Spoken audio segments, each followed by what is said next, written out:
HBO built its entire reputation on prestige television. Everyone knows the flagship shows, the ones with multiple seasons and a fan base that argues online for a decade.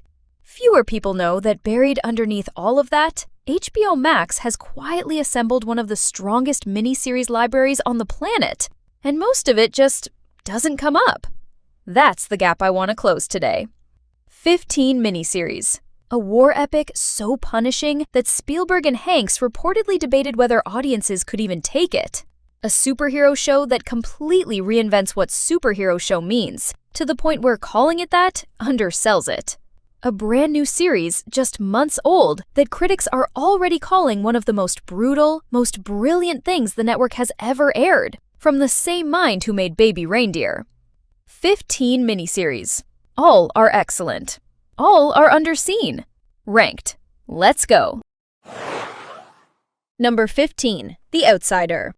Here's a show that starts as a straightforward crime procedural and ends up somewhere you genuinely won't see coming. What would make someone do such a thing? He didn't do it. I have no tolerance for the unexplainable.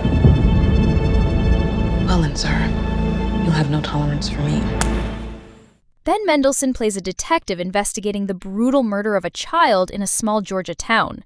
A case with DNA evidence, eyewitnesses, and video footage all pointing definitively at one beloved local coach. The problem is that the same overwhelming evidence also places him at the exact same time in a completely different city, hundreds of miles away. Jason Bateman plays the accused coach, Terry Maitland, and also directed the first 2 episodes. And those episodes will feel the same instinct for mining discomfort out of restraint that made his work on Ozark so effective. Richard Price developed this adaptation of Stephen King's novel, and what makes the show work is its patience. For most of its runtime, it plays entirely as a grounded procedural, refusing to tip its hand about where the story is actually heading until the investigation runs into something logic alone can't explain. Cynthia Erivo, playing an unconventional investigator brought in once conventional policing hits a wall, gives the show's back half a completely different energy. Slow building, genuinely creepy, and one of the more thoughtful supernatural crime dramas HBO has ever produced. Number 14. Station 11. I need to be honest about something up front. This is a show about a pandemic that wipes out 99% of humanity. And I promise you, it's one of the most hopeful things you'll watch all year. Can I have your attention, please? We have shelter. We have food.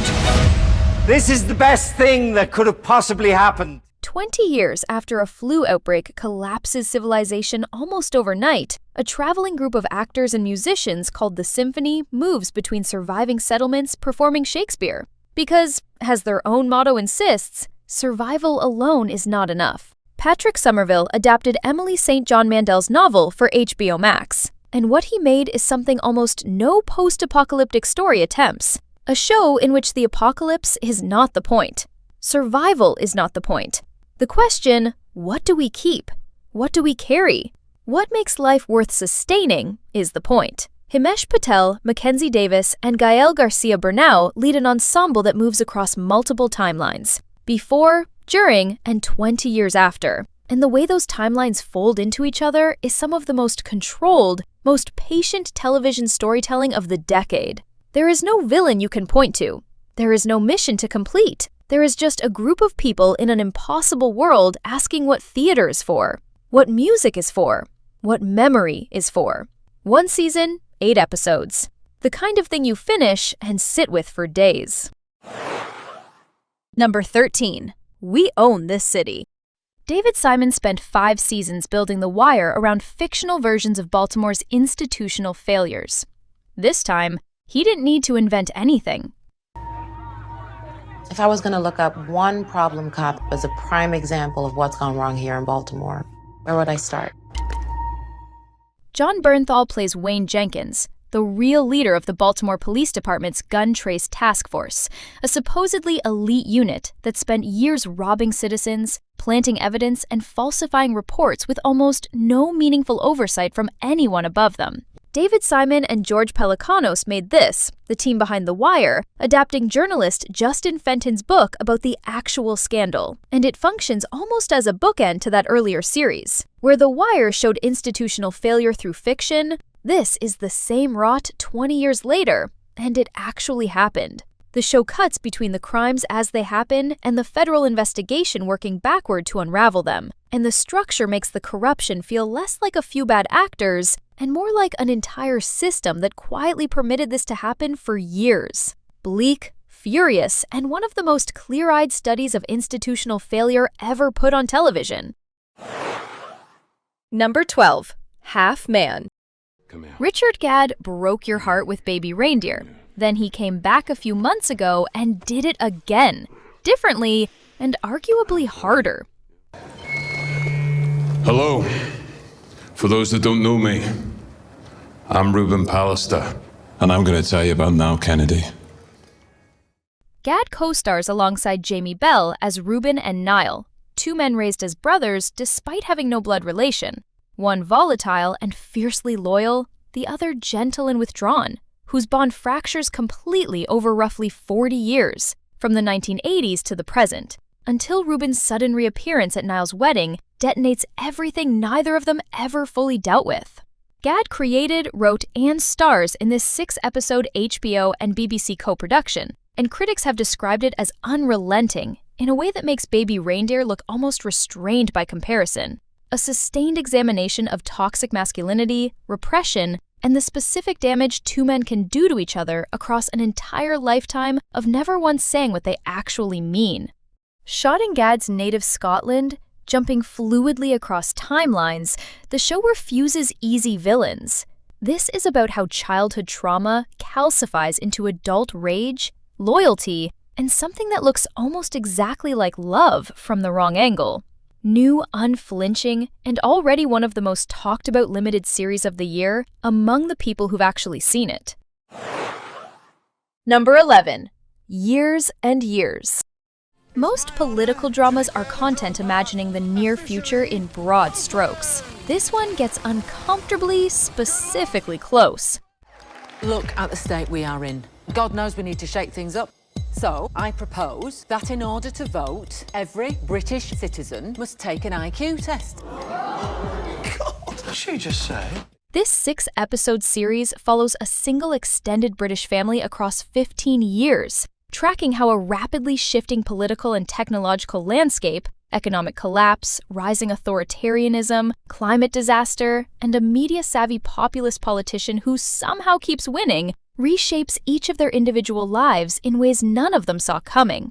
Russell T Davies created this, and Emma Thompson plays Vivian Rook, a blunt, media-magnetic populist whose rise from fringe talk show provocateur to genuine political power is depicted with an unnervingly plausible trajectory, built from real patterns Davies was already watching play out across the world while he wrote it. This show becoming more unsettling with every passing year.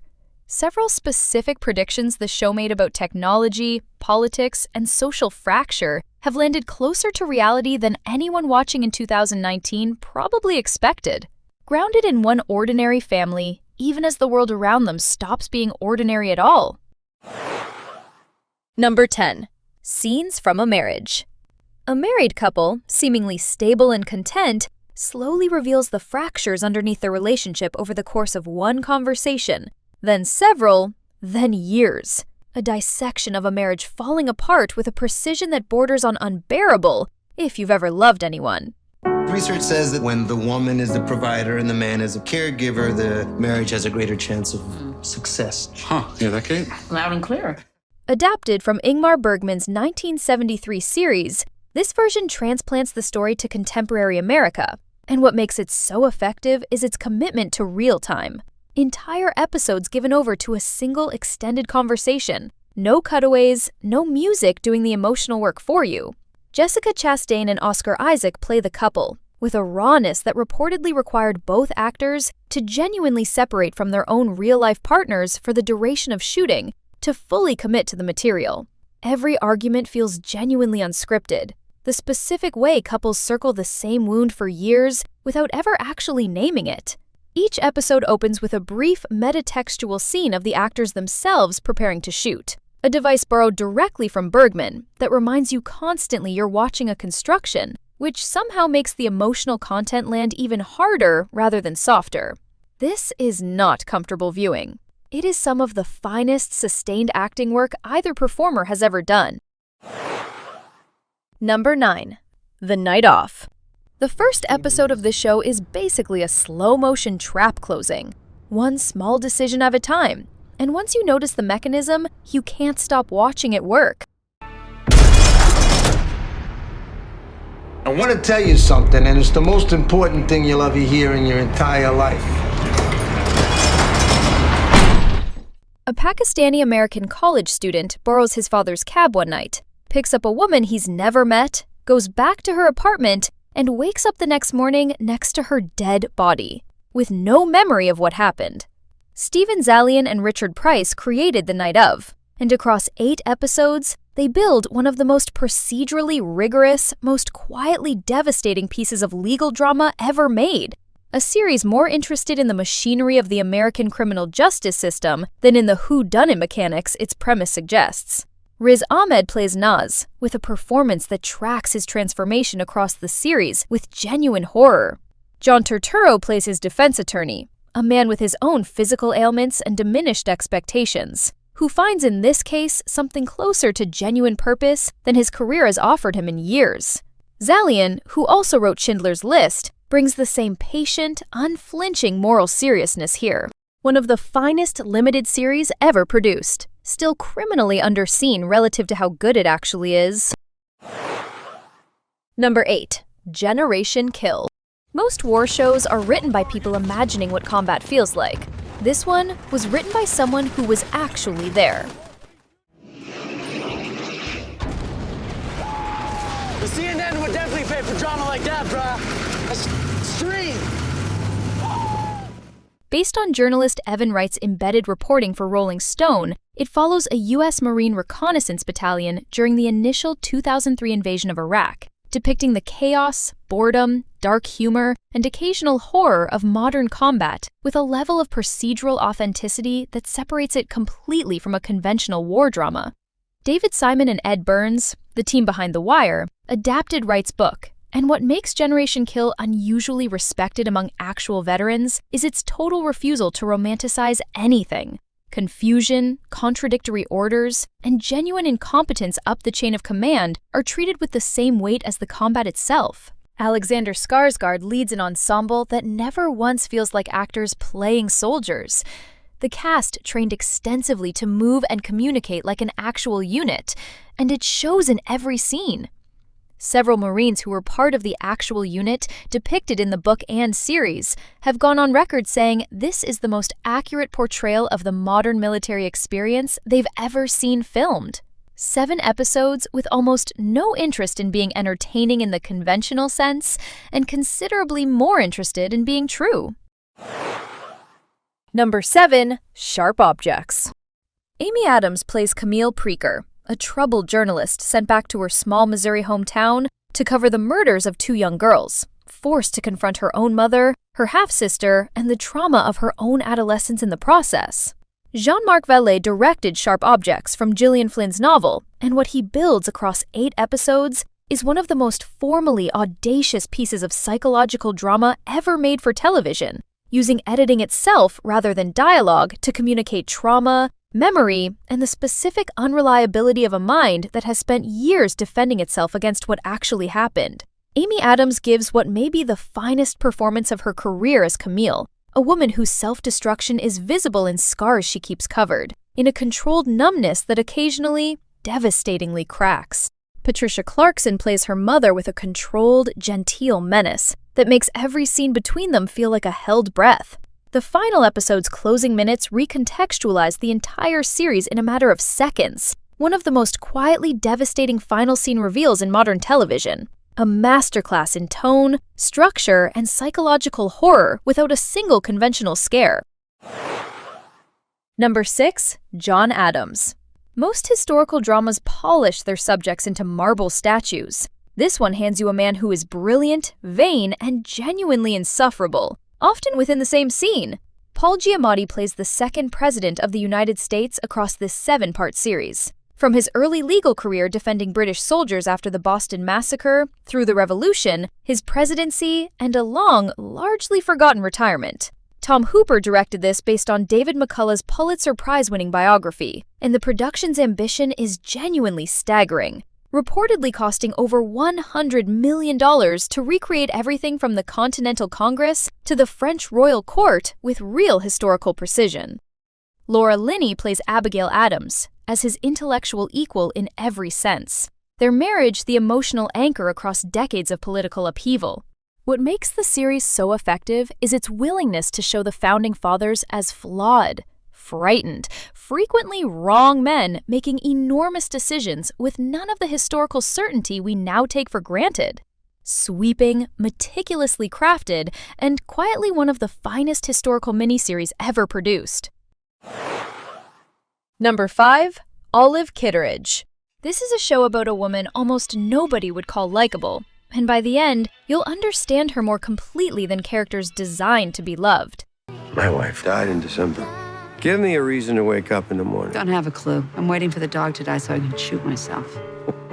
Frances McDormand plays Olive Kitteridge, a blunt, difficult middle school math teacher in a small coastal Maine town, across roughly 25 years of marriage, motherhood, grief, and the accumulated weight of a life that never quite matched what she expected from it. Lisa Cholodenko directed this 4-episode adaptation of Elizabeth Strout's Pulitzer Prize-winning novel, and what makes it extraordinary is its total commitment to Olive exactly as she is, sharp-tongued, often cruel, occasionally devastatingly tender, and never once softened for easier audience sympathy.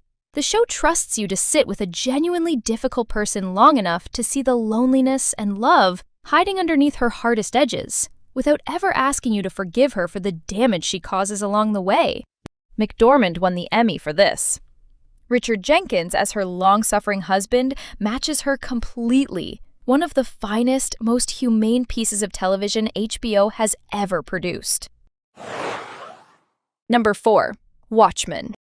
Forget everything you think a superhero show is supposed to do, because this one spends its entire runtime actively refusing to do it. We are no one. We are everyone. And we are invisible. Damon Lindelof created this sequel to Alan Moore's original graphic novel, set decades after the source material, opening with a dramatization of the real 1921 Tulsa Race Massacre, before following Regina King's character, a masked police detective in an alternate present where systemic racism and superhero mythology have become genuinely, dangerously entangled. Here's what makes this more ambitious than almost anything else HBO has produced.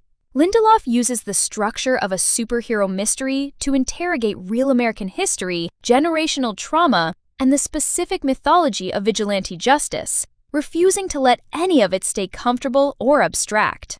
Regina King won the Emmy for this performance, and Jeremy Irons, playing an aging, increasingly unhinged version of a character from the original novel, gets some of the strangest, funniest material in the entire series.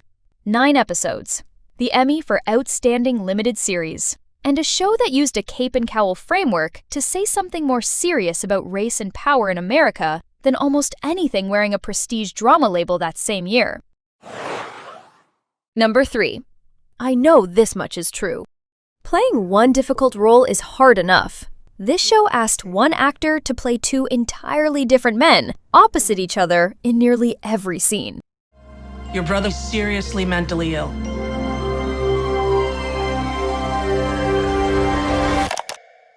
Mark Ruffalo plays Dominic and Thomas Birdsey, identical twin brothers whose lives diverge dramatically after Thomas's schizophrenia diagnosis, following Dominic's exhausting, decades-long effort to protect and understand a brother whose illness he can never fully reach. Derek Cianfrance directed this 6-episode adaptation of Wally Lamb's novel, and the production reportedly required Ruffalo to essentially work double shifts throughout filming, performing complete scenes as one brother, then changing completely and performing the same scenes again as the other, opposite a stand-in who would later be replaced digitally with his own performance.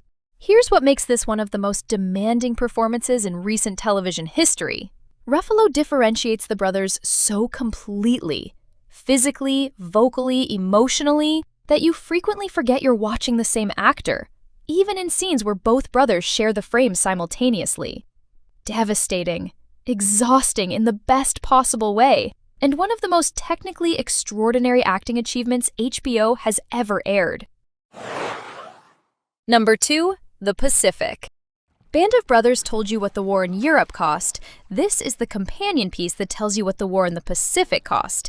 And it's a completely different, considerably more brutal kind of horror. History's full of wars that are fought for 100 different reasons. But this war, our war, I have to believe that it's all worthwhile. Executive produced by Steven Spielberg and Tom Hanks, The Pacific follows 3 real Marines across the island-hopping campaign against Japan, Guadalcanal, Peleliu, Iwo Jima. Unlike its predecessor's tight focus on a single company, this show tracks men who are scattered, isolated, and psychologically unraveling in real time under conditions that European theater combat didn't produce. The heat, the disease, the specific horror of jungle warfare against an enemy the propaganda of the era had dehumanized completely on both sides. The show doesn't look away from any of it. Joseph Mazzello, James Badge Dale, and John Seda anchor 3 genuinely distinct arcs, and Eugene Sledge's late-series psychological collapse, in particular, remains one of the most unflinching depictions of combat trauma ever produced for television. 10 episodes, an enormous budget, and a level of respect for the actual servicemen this is based on that never once slides into easy patriotism. It costs these men everything, and the show insists you feel every bit of that cost. A brutal, meticulously researched companion to Band of Brothers that deserves to be discussed just as widely. Number 1. The Penguin. Let me start here, because this isn't a comic book spin-off pretending to be prestige television. It actually is prestige television. America's a hustle.